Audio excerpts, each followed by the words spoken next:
কিন্তু মুখ্যমন্ত্রীকে আবার বলছি, মুখ্যমন্ত্রীর কাছে আমার আবার দাবি, এবারে 2026-এ কিন্তু ভয়ঙ্কর খেলা হবে। সেই খেলাটা কিন্তু এবারে বিশেষ করে সংখ্যালঘু মুসলিমরা ভয়ঙ্কর খেলা খেলবে। মুসলমানদের নিয়ে আর খেলা করো না, মুসলমানদের সর্বনাশার করো না, মুসলমানদের বিপদে আর ফেলো না, আর বিজেপির হাত থেকে শক্তিশালী করো না। এটা আমি অনুরোধ করছি। এখনো পর্যন্ত সম্মান আছে। কেউ জমিয়ত উলামায়ে বাংলা করি, কেউ জমিয়ত উলামায়ে হিন্দ করি, কেউ আহলে হাদিস করি, কেউ আজানগাছি করি, বিভিন্ন ধরনের বিভিন্ন সমাজ বিভিন্ন মযহাবে আমরা চলি।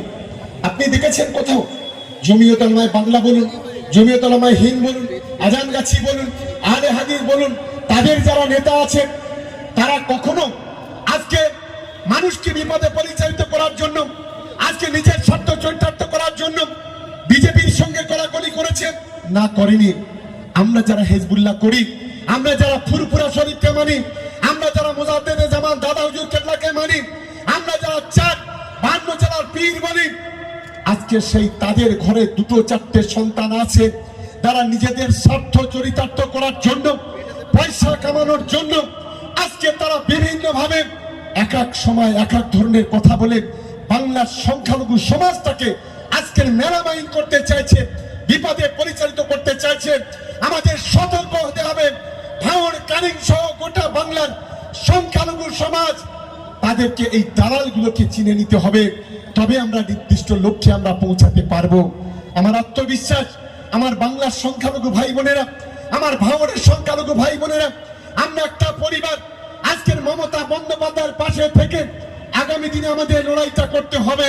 আর এবারে 213টা সিট নয়, এবারে 250টার বেশি সিট জিতে বাংলাকে আবার চতুর্থবারের জন্য মমতা বন্দ্যোপাধ্যায়কে মুখ্যমন্ত্রী করতে হবে। আর ভাঙড়ের মানুষের কাছে আবেদন করব, এখানে আমরা লোকসভাতে 87,000 ভোটে জয়লাভ করেছিলাম, আইএসএফ কে আমরা 42,000 ভোটে আমরা পিছিয়ে দিয়েছিলাম। যে ভাঙড় 26,000 ভোটে আমরা বিধানসভায় পিছিয়ে ছিলাম, আমরা লোকসভাতে সেখানে 42,000-এ জিতেছি। যদি ওই 26,000 যদি যুক্ত করেন তাহলে 68,000 হয়।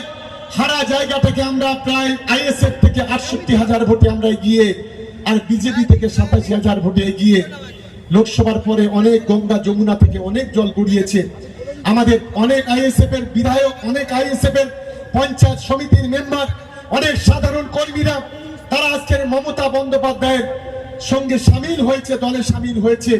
তাই একটাই লক্ষ্য, 42,000 68,000 নয়, এই ভাঙড় থেকে 1 লক্ষ ভোটে জিতে ভাঙড়টাকে মমতা বন্দ্যোপাধ্যায়, অভিষেক বন্দ্যোপাধ্যায়ের হাতে তুলে দিতে হবে। এটাই হচ্ছে আমাদের লক্ষ্য। আর আমি অনুরোধ করছি ভাঙড়বাসীকে, যাদের ঘর নেই, সরাসরি মুখ্যমন্ত্রী